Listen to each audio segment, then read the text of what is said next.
Buongiorno a tutti, di nuovo qui in mezzo alle Alpi svizzere con il nostro dottore, il dottor Verger. Dottore, riguardo a quello che sta succedendo nel mondo intero in questo periodo, che riguarda la malattia del coronavirus, abbiamo notato che c'è molta tendenza a mettere le persone in quarantena e anche all'uso delle mascherine. C'è un vantaggio a usare di queste pratiche?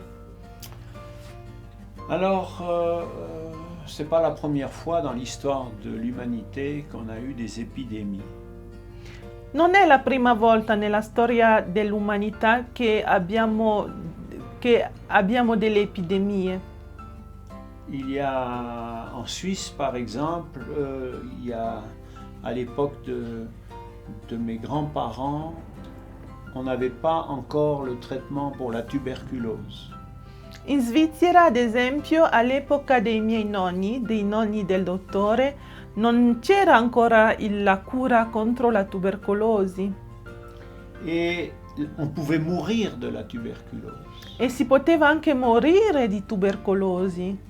Mes deux grands-parents du côté de mon père sont morts de la tuberculose. Mon père n'a pas vu ses parents.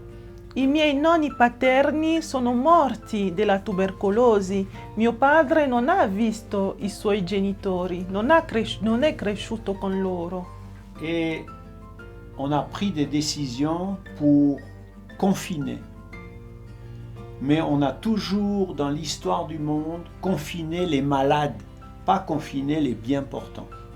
Quindi sono state prese delle decisioni dal governo per mettere in quarantena delle persone che però erano ammalate.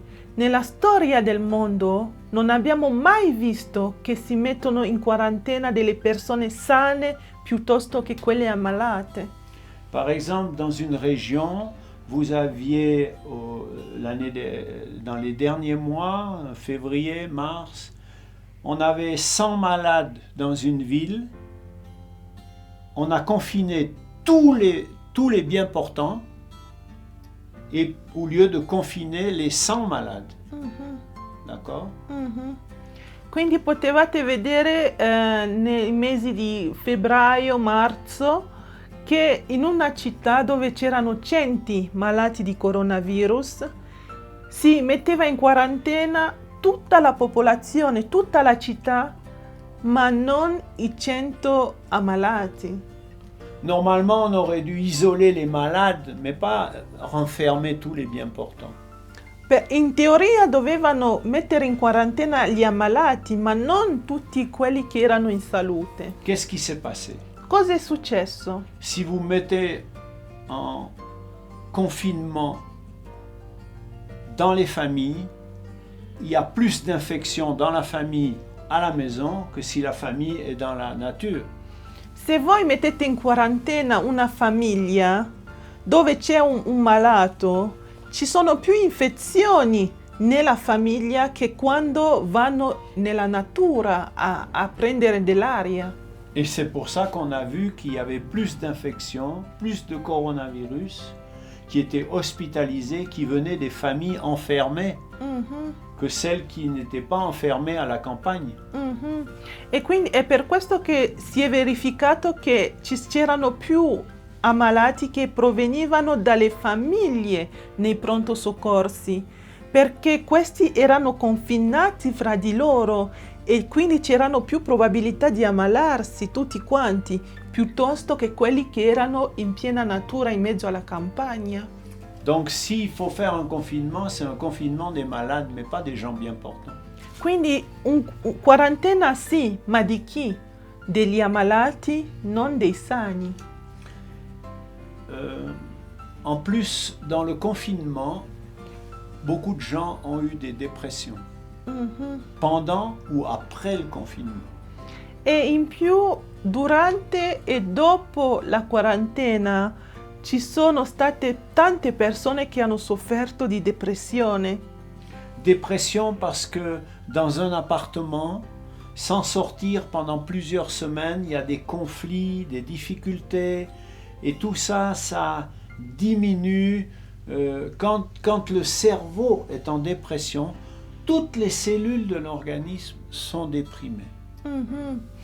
E quindi una famiglia confinata poteva avere delle difficoltà, ci potevano essere delle tensioni e quindi il cervello quando è toccato, attaccato dalla depressione, tutte le cellule dell'organismo si vanno in depressione più o meno. Et parmi les cellules de l'organisme qui vont être déprimées, il y a les cellules immunitaires qui nous défendent. E fra tutte le cellule dell'organismo che sono depresse, ci sono le cellule dell'immunità, della nostra immunità, che ci difendono dalle malattie, Qui sont aussi déprimées che anche loro sono depresse et donc qui sont sensibles à l'attaque du virus. e quindi più sensibili all'attacco, al contatto con il virus. Et dans un milieu fermé, la concentration du virus est élevée. E quindi in un ambiente chiuso, confinato, la concentrazione di virus è molto più elevata. Dans la nature, les virus, il y en a très peu. In natura c'è molto poco virus, Donc le confinement des malades, oui, mais pas les gens bien portants. quindi la quarantena degli ammalati sì, ma non dei sani Et pas plus de 14 jours, e non più di 14 giorni, pas 3 mois. non 3 mesi. On nous dit à la télévision, chaque jour, il y a 2000 cas positifs qui augmentent. Ci dicono in televisione ogni giorno ci sono 2000 casi positivi che aumentano, Mais on ne nous dit pas que chaque 14 jours, il y a 2000 positifs qui disparaissent. ma non ci dicono che ogni 14 giorni ci sono 2000 positivi che spariscono. Donc il n'y a pas de risque à avoir un positif. 14 jours après, il n'a pas de symptômes, il est guéri, c'est fini. Si on confine tout le monde pendant 3 mois parce qu'il y a 14 000 positifs, 14 jours après, ils ne sont plus là. Quindi non ci sono rischi, vediamo che non ci sono rischi, perché se c'è una persona che è ammalata, fra 14 giorni sarà sana, non sarà più ammalato. Quindi un confinamento su 3 mesi non ha senso. Alors, le masque. Le mascherine ora. Quand vous êtes malade, normalement, on devrait vous confiner parce que vous êtes dangereux pour les autres. Quando siete ammalato, in teoria vi devono mettere in quarantena perché siete pericolosi per gli altri. Alors, le malade doit porter un masque pour pas jeter sa maladie sur les autres. Quindi l'ammalato deve mettere una mascherina per non contaminare gli altri. Mais s'il n'est pas malade, pourquoi il met un masque? Ma se non è ammalato, perché deve mettere una mascherina? On met les masques à tous les gens dans les endroits fermés. Si mettono delle mascherine a tutti nei luoghi chiusi. On prend l'avion, tout le monde a le masque. Nell'aereo tutti hanno una mascherina. On mange le repas dans l'avion, personne n'a le masque. Quando si deve mangiare nell'aereo, tutti senza mascherina. Est-ce que le virus, il se cache pendant le repas? Ma il virus si nasconde durante il pasto? C'est une bêtise. È una cavolata. C'est une bêtise. Si Non, tu es mais- malade, tu ne prends pas l'avion. Si tu n'es pas malade, tu as un test négatif. Pour rentrer dans l'avion, il faut avoir un test négatif. Tu n'es pas malade. Pourquoi tu mets un masque? Per entrare nell'aereo devi avere un test negativo. Ma perché devi mettere le mascherine, una mascherina se non sei ammalato? Pendant tout l'été, on a vu des gens positifs qui ne sont pas malades. Durante tutta l'estate abbiamo visto delle persone positive che non sono ammalate, che non hanno i sintomi. Maintenant, on va rentrer à l'école. Tous les enfants avec un masque, on sait qu'ils ne seront jamais malades. Ora andiamo a scuola, tutti i bambini devono avere una mascherina, ma sappiamo bene che non saranno mai ammalati. Ça, c'est pour faire peur aux gens en attendant de prendre le virus, pour que certains gagnent beaucoup d'argent avec notre argent. Questo è per mettere paura alle persone aspettando il vaccino affinché tanti si arricchiscono prendendo i nostri soldi.